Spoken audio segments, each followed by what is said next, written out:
Hi everybody and welcome to Heel Heat. This is our Ring of Honor show for the week. My name is George Coles. It's my tag team partner Stevie Richards. Thanks, Stevie Ray, Vaughn, Gary Rhodes, everybody. And the first thing we're going to talk about, the top prospect tournament match for the week, Matt Taven versus ACH. Now this is my first time seeing ACH. Matt Taven's been a guy that's been on and off of the Ring of Honor shows for about a year or so now, maybe a little bit more if I might be mistaken. I thought it was a good, nice, hot opener. I really like what they're doing with this tournament. I like them, spotlighting younger talent, guys that aren't necessarily part of the Ring of Honor roster yet. ACH really impressed me, though. I mean, he's a young kid. I think they say he's like 18, 19 years old. Some of the stuff the kid was pulling out of his ass, it kind of reminded me of almost like a young RVD. I think the kid has a bright future. It's a shame he lost. But like you said before, Taven's been there. So they're trying to push some guys that have been there before. Well, I liked ACH. I would have liked to understand what his initials stand for. I liked what Truth Martini said when he said "A crackhead." Yeah. I thought that was pretty funny. Overall, I thought it was decent. It was a good opener for a show. A nice match to get you ready and get you amped up. A nice high-paced match, get you into the action. And our next thing was a segment. We have Nigel McGuinness in the ring, and he brings out Adam Cole and Matt Hardy. Basically, they do a little interview with each other. Says that Hardy's not getting a title shot because the way he won that final battle, which was by a kick to the Nuggets followed by a pin. Or no, he hit the small package. Yeah. This segment was lackluster. I do like the fact that Hardy is trying to use the people's anger against him as a heel push. You know, enough people don't like him. You got to understand that the guy's smart with business. I mean, I don't like the way he's been wrestling, so I'm mad. So if I was there, I'd boo. But I'm glad that Ring of Honor is smart enough not to make him a baby face when he's getting booed out of the building. And like you were talking about the finish of their match before. You liked it, I didn't. I like to see a good, clean match between these two. I would as well. I'd like to see a match where Hardy gave 100% effort as well. That's what I'm saying. But, that's like asking Jeff to give 100%. Between the two of them, they might give 50. Exactly. Well, look how far it's gotten Jeff. Well, the thing of it is, we harp on Matt and Jeff Hardy, but you got to really think about it. The matches they went through in the late 90s, early 2000s, got to have taken a toll on them, and maybe they're just broke down at this point, and they can't do what they used to. Well, you look at the difference, though. You look at Edge Christian, Bubba Ray, Devon. They were all into the same war these guys were in. Well, look at it, though. I mean, Edge is out, neck injuries. Christian has been battling injuries the past couple of years. Devon and Bubba totally changed their style. I mean, neither one of them's really hardcore anymore. I consider that an evolution of their characters, though.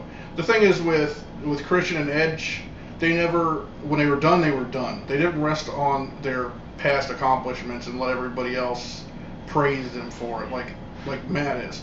I don't think Jeff is as much as Matt. Matt is like, what have you done for me lately? Which, well, you know what Matt Hardy reminds me of?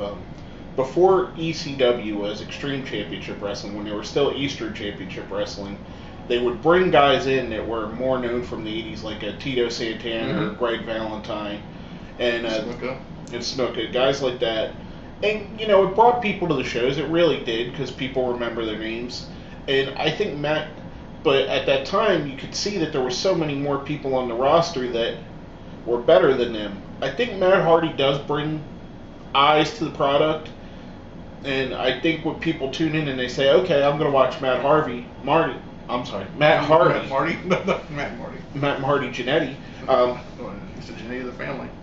When they tune in and they say, I'm going to watch Matt Hardy, he's one of my old favorites, they're going to see a guy like Adam Cole. They're going to see the Matt Tavens, the ACHs. I mean, they're going to see other guys on the show, and that's going to bring them in. So I think, even though he's not up to the quality of Ring of Honor, I think he does help in the long run bringing more fans in. The thing with him that really gets me, I don't know we're harping on him, but, there was only four segments on the show. Matt Hardy is missing one thing that the other five have. Even his brother has it, that he doesn't, and that's the passion for the business. And, the thing is, Matt used to have more passion for the business than Jeff.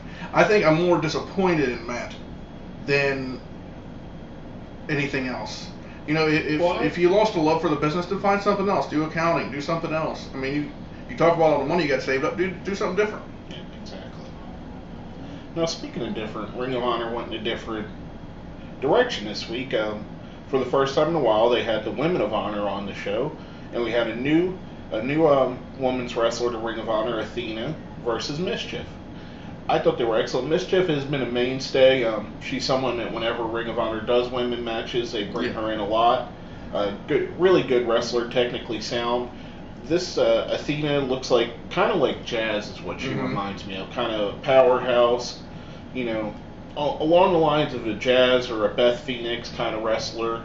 I think she's a little shorter than Beth Phoenix, though, so that's why I'm going with the Jazz reference. Yes. But I thought it was a really good match, one of the best women's matches that I've seen in a while.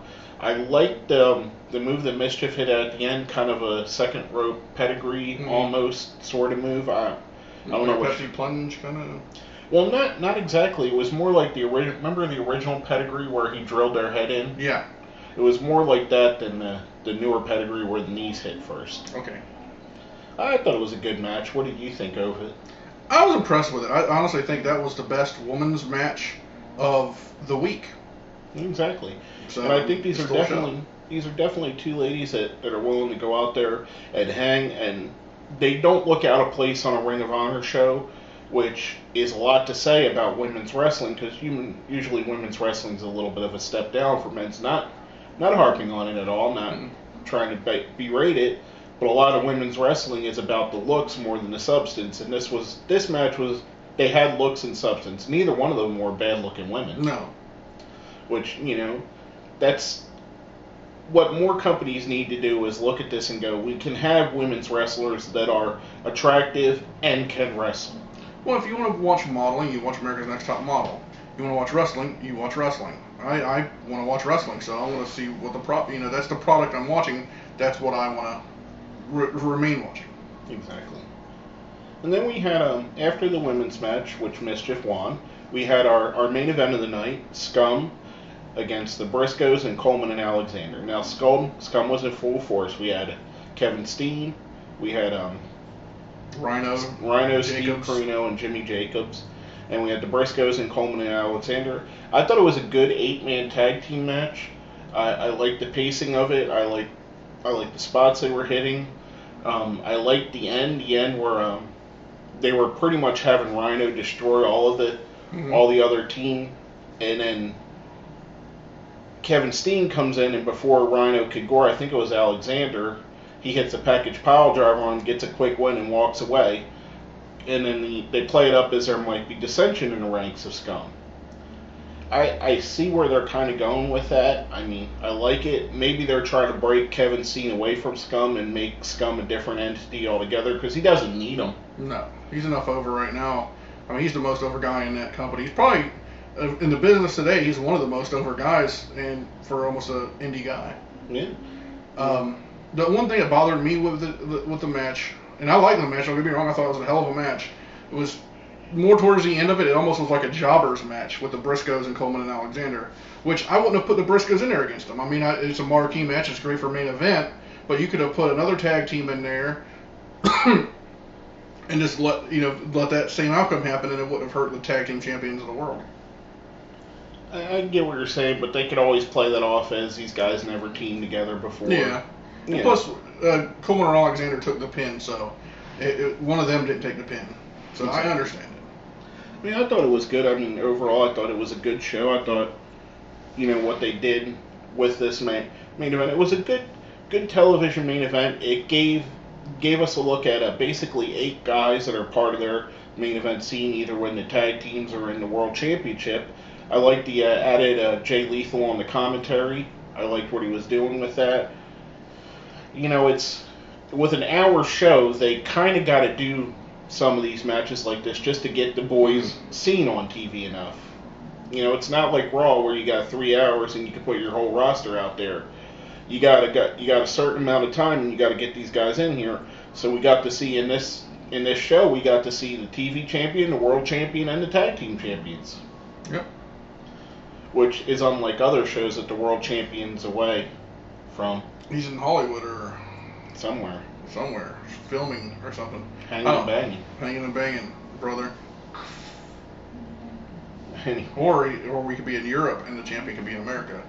America. Exactly. I like the product of Ring of Honor. You know, it's a traditional show and I like it. I mean, exactly.